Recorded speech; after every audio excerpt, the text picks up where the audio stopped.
Broadcasting Region 1. Region 1. This is BBS. Bicol Broadcasting Systems Incorporated. DWLV 91.9 MHz. Your news and music stations. BBS. Basta Bareta. Sigurado.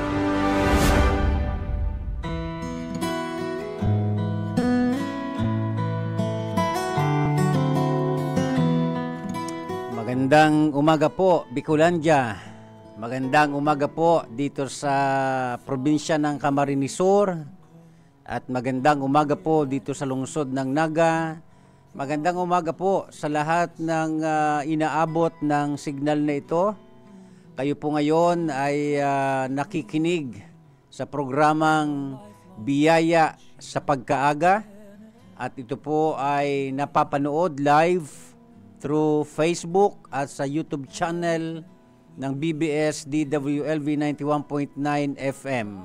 Sa ngalan po ng Alliance of Ministries of Metro Naga Incorporated, ako po ang inyong kapatid at lingkod. Ako po si Luis Bolaños.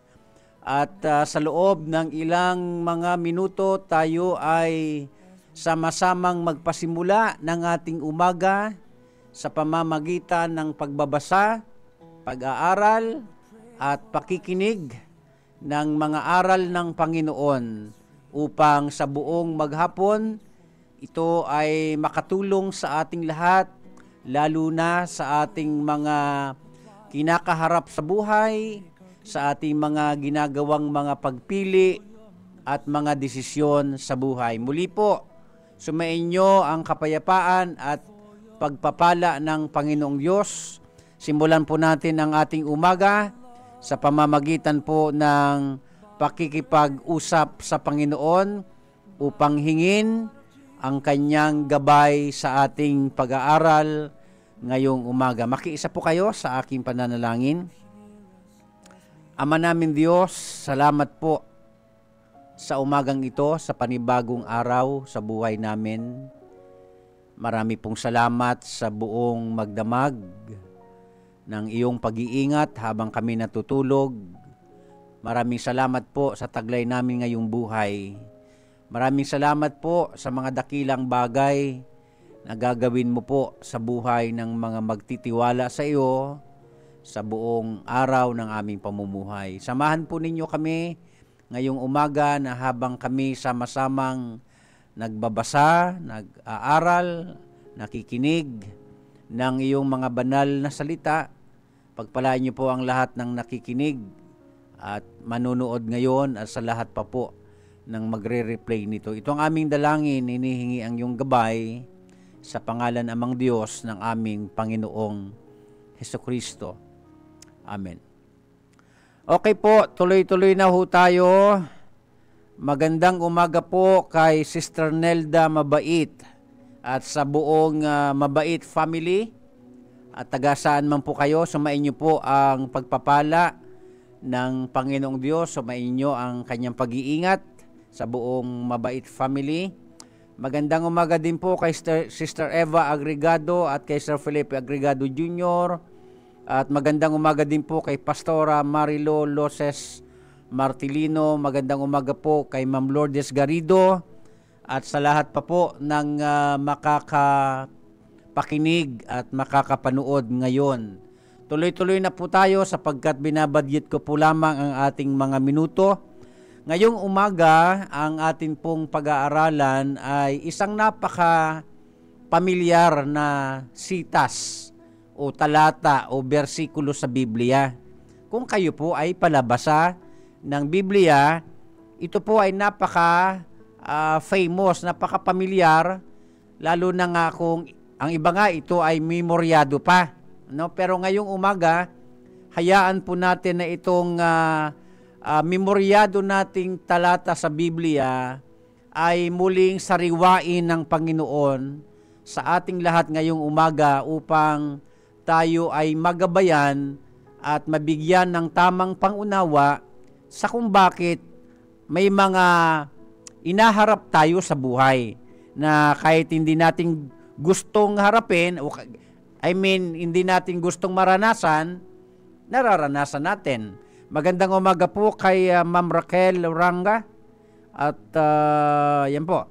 So tuloy-tuloy na po tayo mula po rito sa 1 Peter chapter 5 verse 7. Ang sabi po sa isasalin natin mamaya sa Tagalog. Ang sabi po rito sa King James Version, casting all your care upon Him, for He careth for you. Ang sabi po dito sa binasa natin, sa pinababaw na Tagalog, ipagkatiwala ninyo sa Kanya ang lahat ng inyong alalahanin, sapagkat Siya ay nagmamalasakit sa inyo. So yan po ang ibig sabihin sa pinababaw na Tagalog. Magandang umaga po kay Ma'am Claire Dacuya Ricafort. Ang sabi po rito ni San Pedro, ni Apostol Pedro, na ating ipagkatiwala kanino? Sa Diyos, ang alin? Ang ating mga alalahanin.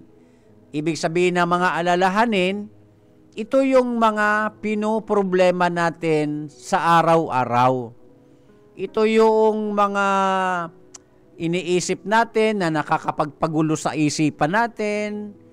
Ito po yung mga senaryo ng buhay natin na hindi tayo mapalagay, mapakali dahil sa kakaisip o kaya naghahanap tayo ng mga lunas, ng solusyon sa ating mga pinoproblema. At kadalasan naman, may mga tao po na hindi ito hinahanapan ng solusyon. Kaya nga ngayong umaga sa liwanag ng aral ng Panginoon, sama-sama po tayong makinabang, sama-sama natin itong tuklasin, o kung alam mo na ito, sa palagay mo alam mo na ito, at kahit papaano ito ay magbigay po sa atin ng paalaala. Alam niyo po mga minamahal kong mga tagapakinig, mayroon pong tinatawag na root causes of problems. Meron pong mga pinag-uugatan kung bakit tayong mga tao ay nagkakaroon ng mga problema. Ano po? At pagka minsan nga po, pagka ang problema ay hindi po natin nahanapan ng solusyon, ito ay nagkakasanga-sanga. No? Sa madaling sabi, nagkakadugtong-dugtong, lumalala ang problema. Ngayon, ating aalamin ngayong umaga sa liwanag ng mga aral ng Panginoon kung bakit ito nangyayari. Hindi ko nga po alam, baka sa mga oras na ito kayo ay makarelate dahil marahil kayo ay may mga kinakaharap na mga problema na hanggang ngayon ay inyong pinoproblema at iniisip kung paano ito hahanapan ng lunas o ng solusyon. Magandang umaga po kay Ma'am Josefina Asuncion. Magandang umaga po kay Ma'am Saning Napa Datuon. So ngayong umaga, tutuklasin natin ano ang pinag-uugatan ng mga problemang ito. Dahil hindi po basta darating na lang ang problema sa buhay natin na walang dahilan. Mayroon po itong laging dahilan. Ngayon, ating alamin ang mga pinag-uugatan nito. Unang-una na pinag-uugatan ng problema, yung tinatawag nating self-inflicted problems. Pag sinabi po nating self-inflicted problems, tayo ang may kagagawan nito. Ano po?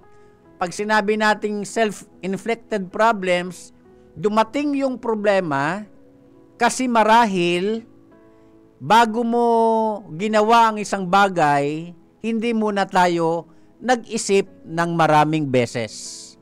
Kaya may mga problema sa buhay natin na pagka minsan, kung tawagin ito ay man-made problems. Ano? Kung may tinatawag tayong man-made calamities, may tinatawag din pong man-made problems. Ibig pong sabihin, hindi sana magkakaroon ng problema, pero dahil nga sa tinatawag na self-inflicted problems, nagkakaroon ng tao ng problema. Marahil ito, ang pinag-uugatan nito ay yung mga kahinaan ng tao. Ano? Yung tinatawag nating baka po gustong-gusto mong gawin ang isang bagay, na wala kang ginawang pagbabalanse na kung ano ang magiging kahihinatnan nito sa dako paroon. Kasi pagka minsan tayong mga tao, pagka gumagawa tayo ng mga desisyon sa buhay, ang kadalasang nakikita natin sa ngayon lang. Pero hindi natin iniisip yung pangmatagalang magiging epekto ng ating magiging maling desisyon. At nalalaman na lamang natin kadalasan na tayo ay nagkamali ng desisyon pagka lumalala na ang problema. O, sa dako paroon natin nakikita, hindi agad-agad.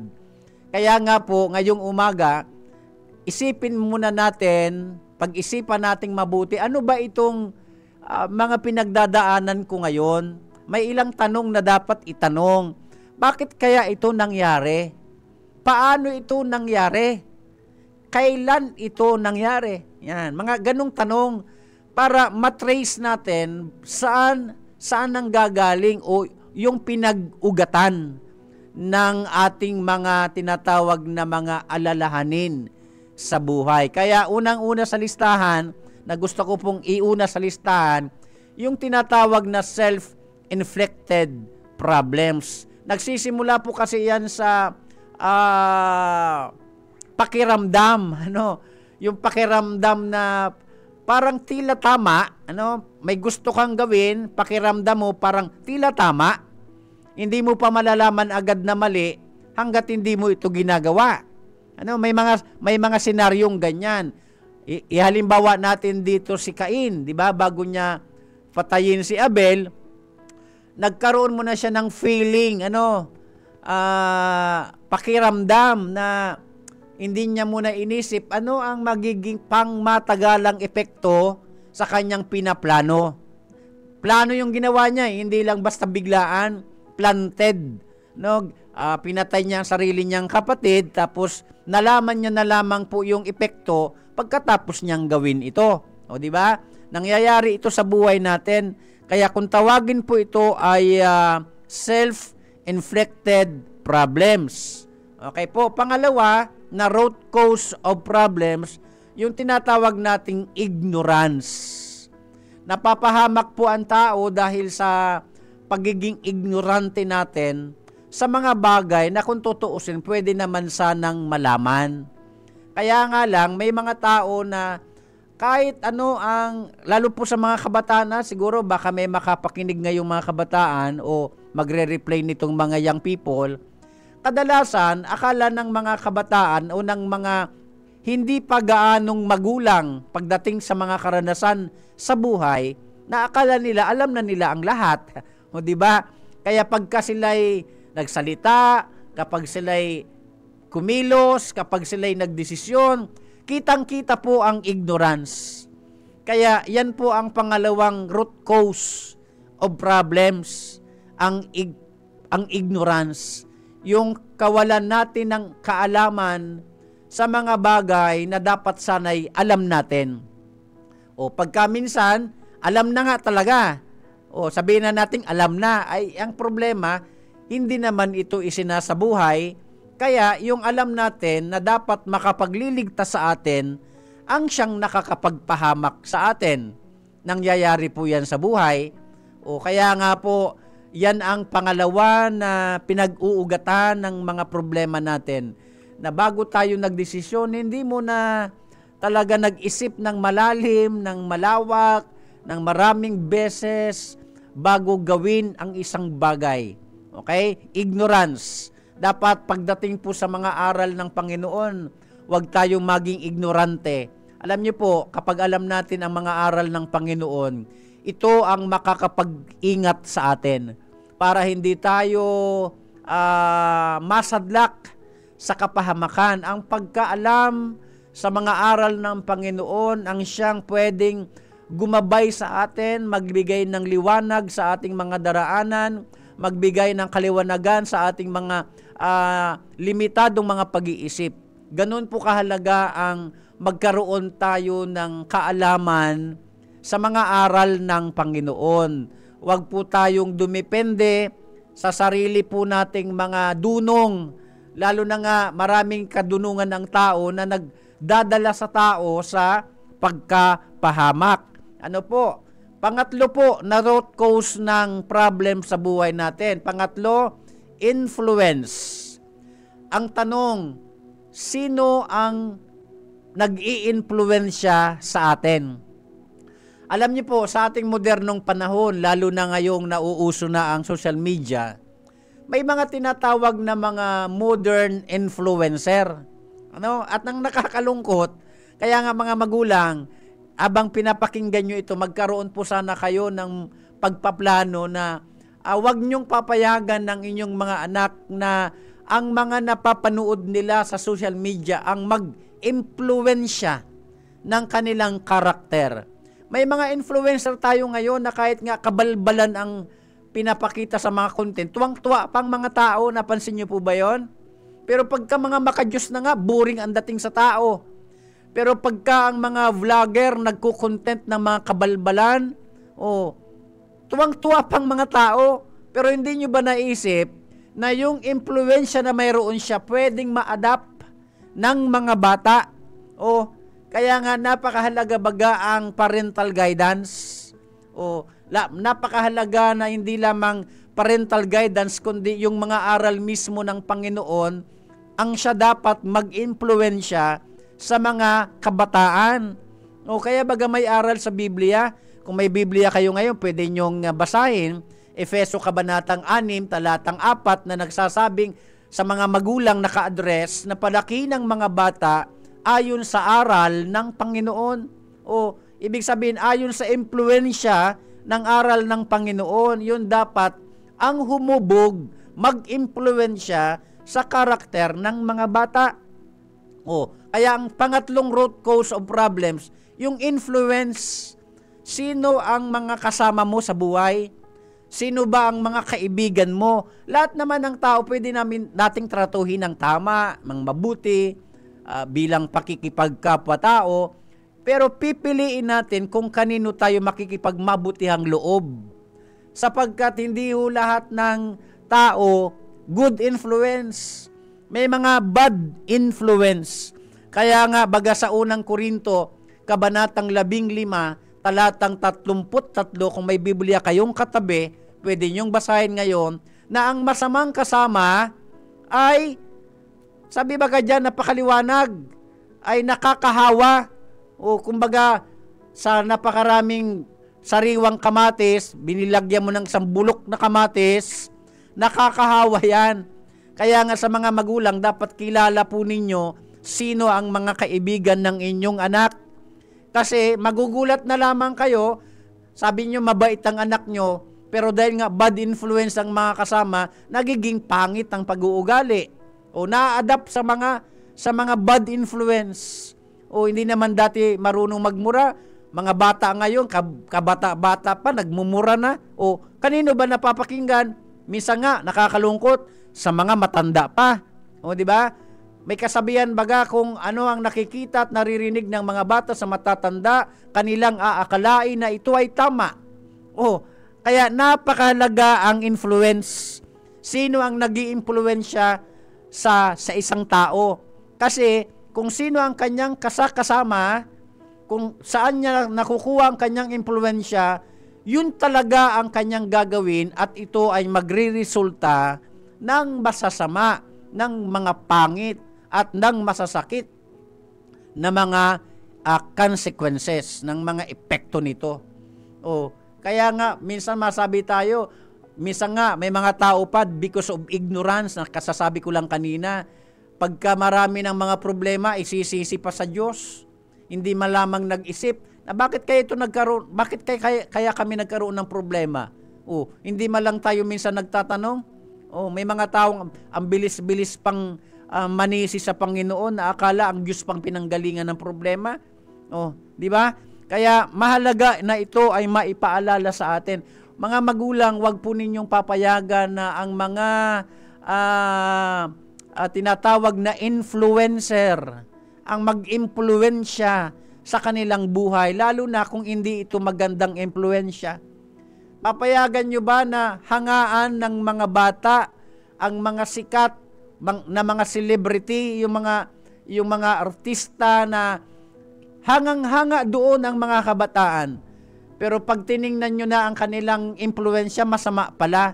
O yung mga kabataan na kaya nasasadlak sa maagang pagpapamilya kasi napupulot nila sa kung kanino nila napupulot ito.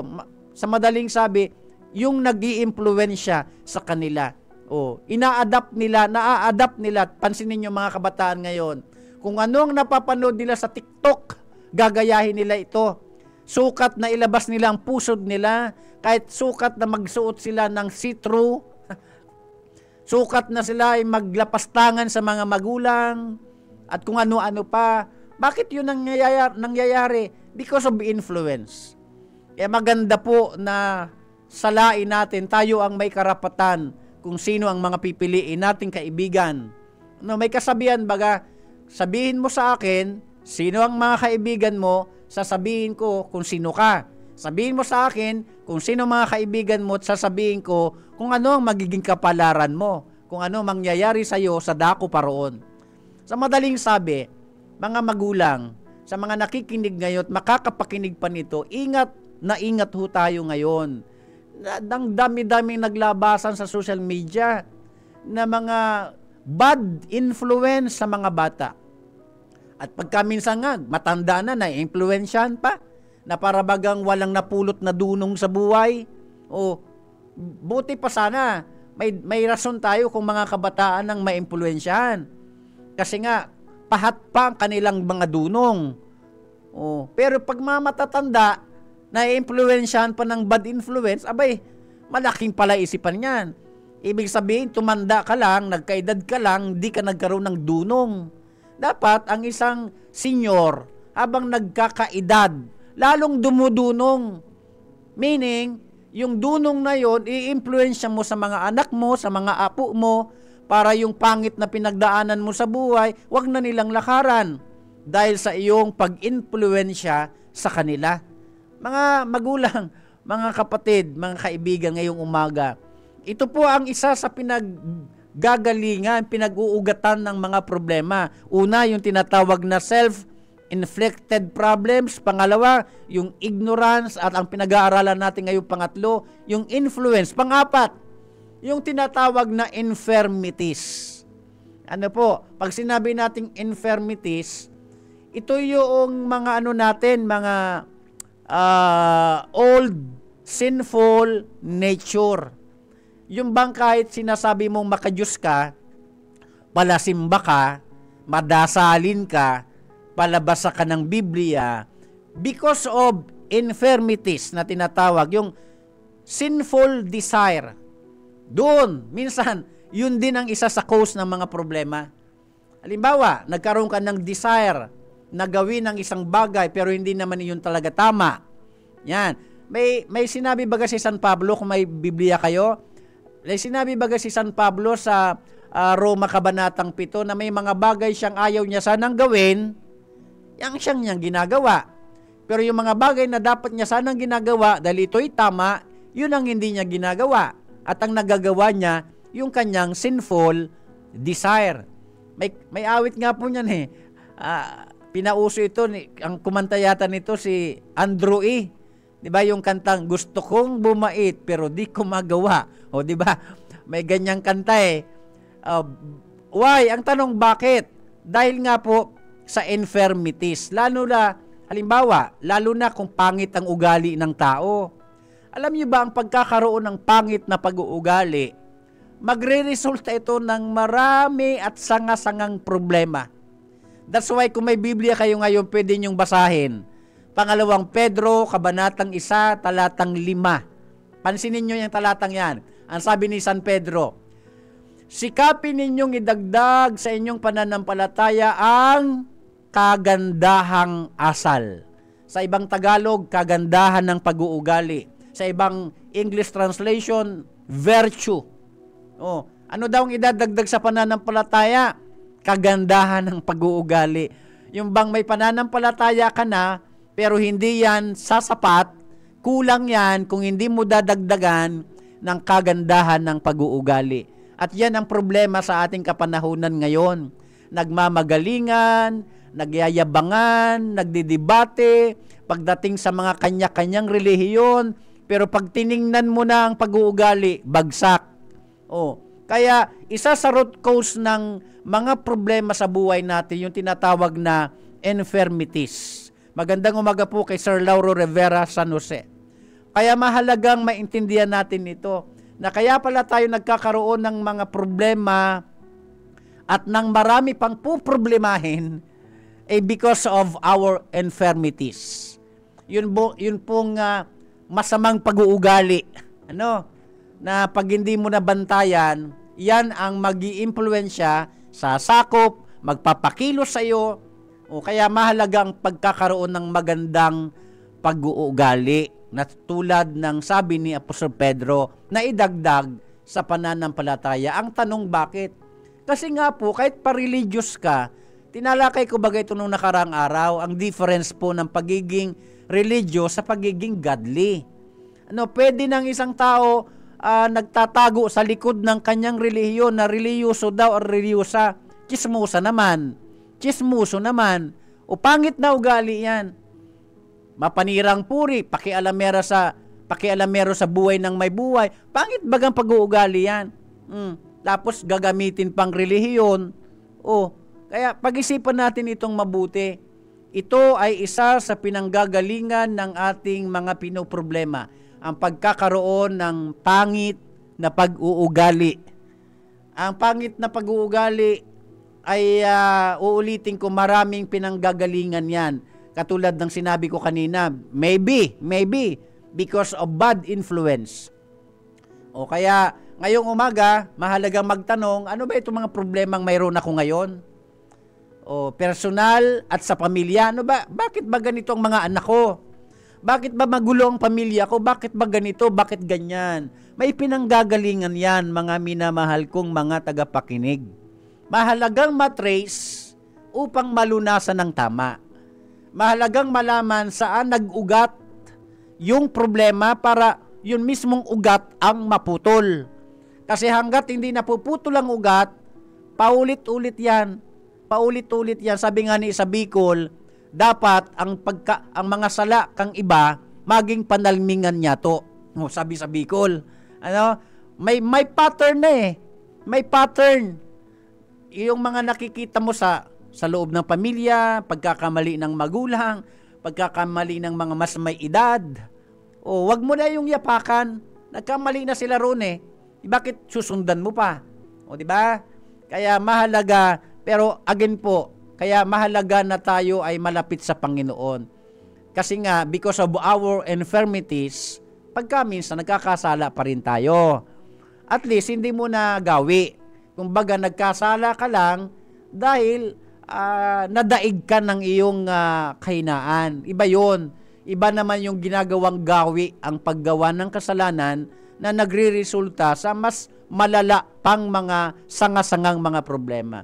Pero yung nagkamali lang tayo, dahil mayroon tayong infirmities, alam naman ng Panginoon yun kung sinasadya natin o hindi. So tulungan nawa tayo, mga minamahal kong mga tagapakinig ng Panginoong Diyos, na ang mga problema natin ngayon ay magkaroon ng kalunasan. Okay po, so hanggang dito na lamang, sapagkat tinatantyaw natin ang tamang oras ng pagtatapos. Magandang umaga po kay Sir Luis R. San Jose Jr. Ayun, tama, kaya pa ba? May tanong po rito, mula po dito po sa aking personal account, from Alex D. Pastor, magandang umaga po. Tama po ba ang sabing all religions are path to God? Yan pakalagay rito. Tagalog, tama ba pastor na ang lahat ng reliyon ay papunta sa Diyos? Prangkahan, Sir Alex D, hindi po. Hindi balanse ang salitang yan. Hindi lahat ng reliyon papunta sa Diyos. Bakit ang reliyong satanista papunta ba yan sa Diyos? Lahat ba ng reliyon nagtuturo ng tama? Hindi po. Hindi tamang sabihin na lahat ng reliyon pare-pareho, iisang uuwi ang Diyos. Hindi po yan tama. Kung sino man ang may sabi niyan, kahit pa nirerespeto siya ng buong sansinukob, hindi yan biblical. Mali po yan, Sir Alex D. hindi lahat ng reliyon papunta sa Diyos. And besides, sa Biblia, ang sabi ng Panginoon Kristo sa Ebanghelyo ni Juan, Kabanatang 14, talatang 6, siya ang daan, siyang katotohanan, siya ang buhay, walang makapupunta sa Ama kundi sa pamamagitan niya. Hindi dapat umiba ng daan ang tao, may isa lamang daan, ang Panginoon Kristo na siyang daan papunta sa Diyos. Hanggang dito na lamang, manalangin po tayo. Ama namin Diyos, salamat po sa lahat ng nakinig at nanood at sa lahat pa po ng magre-replay nito. Salamat po sa pangalan ng Panginoon Kristo. Amen. Susunod na po ang Kakampi Network News, ibabalita ni Sir John Bernas. Ako pang inyong lingkod, Pastor Luis Bolaños. Pagpalain kayo ng Panginoong Diyos.